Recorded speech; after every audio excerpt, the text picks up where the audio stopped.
If you wanted to stop Africa from becoming a superpower, you wouldn't have to invent a new strategy. The blueprint has already been written, tested, and perfected over centuries. You'd start by making sure Africa never unites. The easiest way to do that is by keeping people divided along ethnic, tribal, and religious lines. If they ever start working together, remind them of past grievances. Stoke old wounds. Fund separatist movements. Keep border disputes unresolved. Make sure every time they take one step forward, they take 2 steps back because they're too busy fighting each other. You'd install leaders who serve foreign interests, not their people. Find the most corrupt, the most easily manipulated, the ones who crave wealth and status more than progress. Offer them power in exchange for loyalty. If a leader rises who actually cares about Africa, get rid of them. Assassinate them if necessary. But if that's too messy, just destabilize their government and back a coup.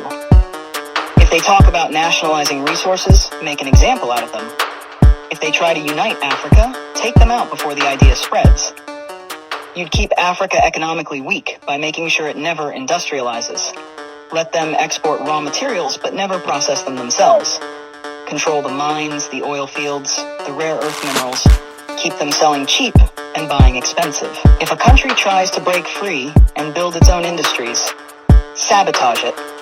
Place sanctions, destabilize its currency, fund local opposition, crash its economy.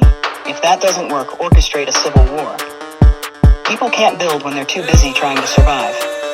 You'd make sure their education system produces workers, not innovators. Teach them history that glorifies their oppressors. Make them think their cultures are primitive. Their ancestors were savages. Their future depends on foreign approval. Train them to memorize, not to think critically.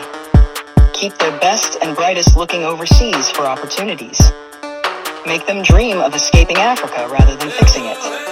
Offer scholarships that take their top minds to the West and never encourage them to return. Let the continent keep training doctors and engineers only for them to go enrich other nations.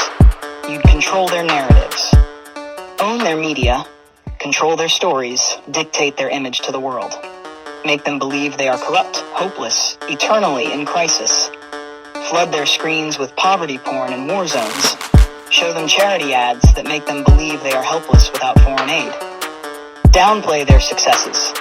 Twist their victories into isolated incidents. If an African country develops a groundbreaking innovation, credit a foreign investor. If an African leader implements a successful policy, frame it as an anomaly rather than proof of competence. You'd make sure they remain dependent. Drown them in debt. Offer loans with impossible conditions. Force them to privatize everything so foreign corporations own their water, their electricity, their land.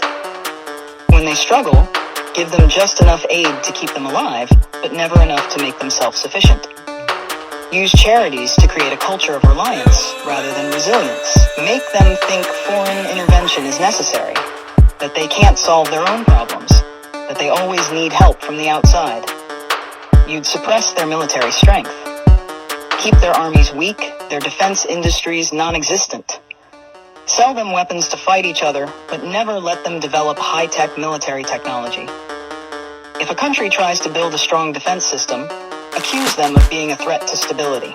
Make sure they always need foreign peacekeepers, foreign military bases, foreign advisors controlling their security. Keep them vulnerable to invasion, coups, and foreign interference.